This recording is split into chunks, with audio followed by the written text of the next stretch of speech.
Hey everyone, welcome back to the channel. Before we dive into today's story, hit that subscribe button and drop a comment below if you've ever had a neighbor from hell, because after hearing what happened to me you'll want to share your own. Alright, let's get into it. It started on one of those perfect suburban mornings. Sunlight spilling over trimmed lawns, sprinklers hissing in rhythm, and the faint smell of someone's coffee drifting through the air. Everything looked calm, quiet, predictable. But when I walked out to check my mailbox, that illusion shattered like glass. The door of my mailbox was hanging open again. Envelopes were scattered across the curb, fluttering in the breeze. My electric bill, my bank statement, gone. It wasn't the first time either. It had been happening for weeks, and every time I told myself it was just a delivery error, a mix-up. But this time, as I looked around and caught sight of her, standing on her driveway across the street, pretending to prune her roses, I knew better. Kerren, the self-appointed queen of our HOA. Always armed with her clipboard and that smug, tight smile that could curdle milk. She had rules for everything: how high your grass should be when you could take out the trash, even how colorful your mailbox could look. And God help you if you didn't obey. She'd cite an infraction faster than the mailman could drop off a letter. At first she seemed harmless, a bit annoying sure, but part of suburban life. Then little things started going missing. A package from my sister. A tax form. Even my car registration sticker. All delivered, all vanished before I could get to them. And every time I asked around, Kerren was there watching, smiling like she knew something I didn't. I remember confronting her once, trying to keep my tone calm. "Hey Kerren," I said, holding up the mailbox door. "You haven't noticed anyone messing with people's mail lately, have you?" She didn't even look up from her clipboard. "Mail?" she said, frowning like the word itself offended her.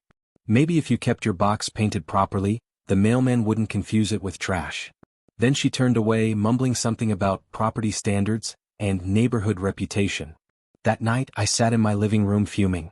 My missing mail wasn't just inconvenient, it was personal. I could feel someone crossing a line, invading my space. And the more I thought about it, the more one face kept appearing in my mind. Kerren, with her stiff curls and sharp perfume that smelled like overripe lemons. The next morning, I decided to catch whoever was doing this. I installed a small camera across the street, disguised as a bird feeder. I angled it perfectly toward my mailbox, pressed record, and waited. Days went by with nothing. Just the usual parade of joggers, kids on bikes, the mail truck rumbling down the road. But on the third day I got what I was waiting for. Kerren. The footage showed her walking over while pretending to inspect the grass near my curb.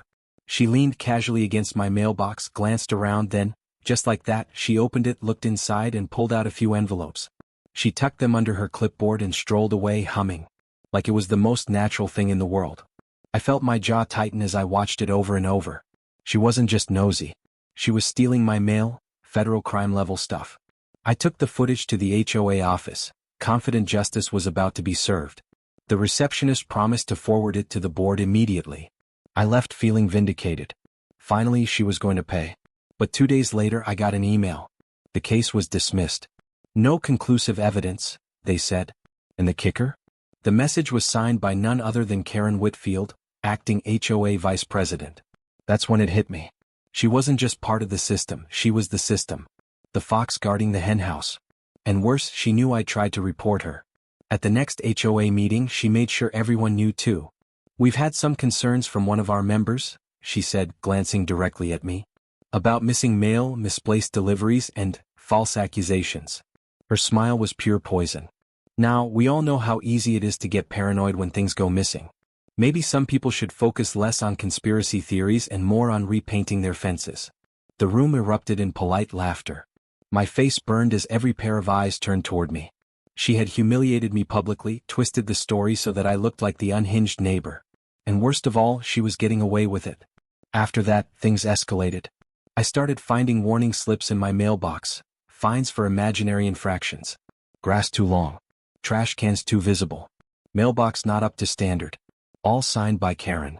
She was taunting me, daring me to push back. I tried being reasonable, sent her an email asking for a discussion. She replied within minutes, "Mark, if you can't handle HOA responsibilities, perhaps suburban living isn't for you." I could almost hear her smirk through the screen. That night, I sat outside with my coffee, staring at the dark silhouette of her house. Her blinds flickered, she was watching TV, probably sipping wine, feeling untouchable. My anger simmered until it became something sharper. I realized no amount of logic or fairness would ever work on her. People like Kerren didn't respond to reason. They only understood consequences. I started planning. Quietly, carefully. I went through my security footage again, noting every time she came near my mailbox. She did it often, like clockwork. Same time, same casual walk, same nosy curiosity. She couldn't help herself. She needed control. So, I decided to give her exactly what she wanted. Control over a situation she couldn't control. I spent the next few days gathering supplies, doing research, making sure everything was legal enough. It wasn't about hurting her. No, that would make me just like her. It was about teaching her. About making sure the next time she reached into someone else's mailbox, she'd think twice. When I was done, I leaned back in my chair, smiling to myself for the first time in weeks. The plan was simple, elegant, satisfying.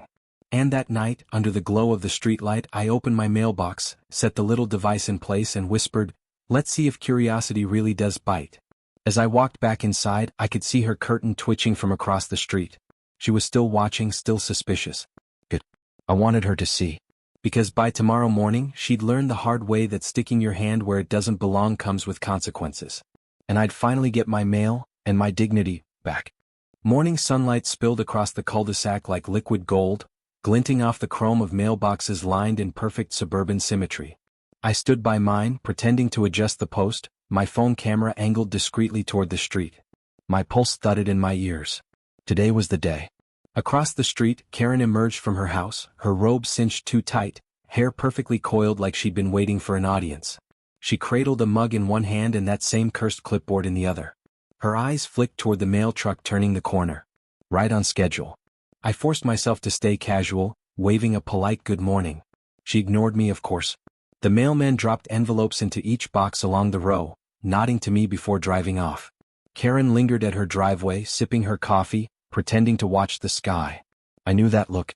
Curiosity was gnawing at her. She couldn't resist. I bent down, fiddling with my lawnmower, heart hammering. She started walking, slow, confident steps, across the street. Every move screamed self-importance, the way she strutted like the sidewalk was hers. She stopped at my mailbox, looked around once and reached for the handle. Click. A sharp metallic snap broke the morning calm. Kerren yelped, jerking her hand back like she'd been bitten. Her coffee cup hit the pavement, shattering in a spray of brown liquid and ceramic shards. For a second she just stood there, blinking at her own hand, eyes wide in disbelief. Then she started shouting. "He attacked me. He put something in there." I hurried over, doing my best impression of shocked concern. "Kerren, are you all right? What happened?" She clutched her hand dramatically, no blood, no injury, just a startled red mark. "You tried to hurt me. I'm calling the police. You'll be arrested for assault." The commotion drew attention fast. Curtains fluttered. Doors opened. Within minutes, half the neighborhood was outside, whispering, filming, pretending to check their mail just to get a better look. I crossed my arms, keeping my tone even. "You were opening my mailbox, Kerren. Why were you doing that?" Her expression faltered for half a second before she recovered. "I was checking for code violations. It's part of my HOA duties. You can't put traps in public property." "Public property?" I tilted my head. "Funny. Because last time I checked, tampering with someone else's mail is a federal crime." Her face flushed crimson. She started shouting again, spewing words like lawsuit and harassment, but her voice cracked under pressure. The neighbors weren't buying it. Phones were up, recording every word. When the police arrived, the crowd parted like it was a movie scene. Kerren stormed toward the officers, launching into her story, voice trembling with outrage. "He put a dangerous device in his mailbox. It could have maimed me. Arrest him immediately." The officers listened patiently, nodding, then turned to me. I handed them my phone. "You might want to see this," I said, opening the security footage. Their expressions changed as they watched. Kerren, clear as day, walking over, opening my mailbox, rummaging through letters and slipping one into her clipboard. Then today's clip, her doing it again, followed by the snap and her shriek. Silence hung heavy in the air. One of the officers exhaled slowly, glancing at his partner. Then he looked at Kerren. "Ma'am, do you know it's a federal offense to tamper with someone's mail?" The color drained from her face. What? No, that's ridiculous. I was just inspecting." "Inspecting?" he repeated, unimpressed. "Ma'am, we just watched you steal mail on camera." The crowd murmured. Someone snickered. Kerren's composure shattered like her coffee mug. This is a mistake. You're all making a mistake. I could feel the satisfaction blooming inside me, slow and steady. She wasn't used to losing control. Her hands trembled as she tried to grab her clipboard like it could somehow restore her authority. One officer gently took it from her. Inside were several opened envelopes, some of them mine. The officer's tone stayed polite, but the steel in it was unmistakable. "You'll need to come with us, ma'am." The entire neighborhood watched as Kerren, once the self-proclaimed guardian of order, was escorted to the police car. Her protest grew weaker with every step. Cameras caught everything, the flashing lights, the humiliated silence, the bitter realization in her eyes. I stood on the sidewalk, arms crossed, heart still racing. Justice didn't always come clean or easy, but this felt poetic. Later that afternoon, I sat on my porch as the sun began to dip behind the trees. My phone wouldn't stop buzzing. The video was everywhere, uploaded by one of the neighbors, titled, "HOA Kerren Gets Caught Tampering with Mail, Instant Karma." Within hours, it had thousands of views. The comments were merciless. "Play stupid games, win stupid prizes. She really thought she was above the law, huh? 10-10 trap setup. Perfect execution." The HOA board called an emergency meeting that evening. I didn't even have to attend, word spread fast. Kerren had been stripped of her title as vice president, fined heavily, and banned from all neighborhood committees. The irony was perfect. The woman who once enforced the rules was now the example of what happens when you break them. 2 days later she was gone. Her driveway empty, the house dark. A for sale sign stood crooked in her yard, flapping in the wind. The neighborhood felt lighter, freer, almost peaceful again. When I checked my mail that morning, the box was untouched. A new letter from my sister sat neatly inside, still warm from the sun. I smiled, closing the mailbox gently, hearing the satisfying click of the latch. I leaned against the post, sipping my coffee. Across the street, a couple of neighbors waved. "Hey Mark. Saw the video, you're a legend, man," one called out, laughing. "Guess the HOA's gonna need a new enforcer," I said with a grin. They laughed. It felt good, not just the laughter but the justice. The neighborhood, once tense and suffocating, finally breathed again. That evening, as the streetlights flickered on, I sat on my porch and replayed the morning's events in my mind. The snap of the trap. The gasp. The look on her face when she realized she'd been caught. The HOA. It was served by a man who finally decided to fight back, one mousetrap at a time. Not out of cruelty, but out of closure. For weeks she'd invaded my peace and now I'd reclaimed it. The best part? The trap hadn't even hurt her. Just startled her enough to make a point, a harmless but unforgettable lesson in boundaries. I took another sip of coffee and chuckled to myself. Somewhere out there she was probably still fuming, probably telling anyone who'd listen that she was the victim. But deep down she knew. She'd been beaten at her own game. As the cicadas started to sing and the sky turned from orange to indigo, I looked down the quiet street. Every mailbox stood untouched, every door closed, every light steady. For the first time in months the neighborhood felt like home again.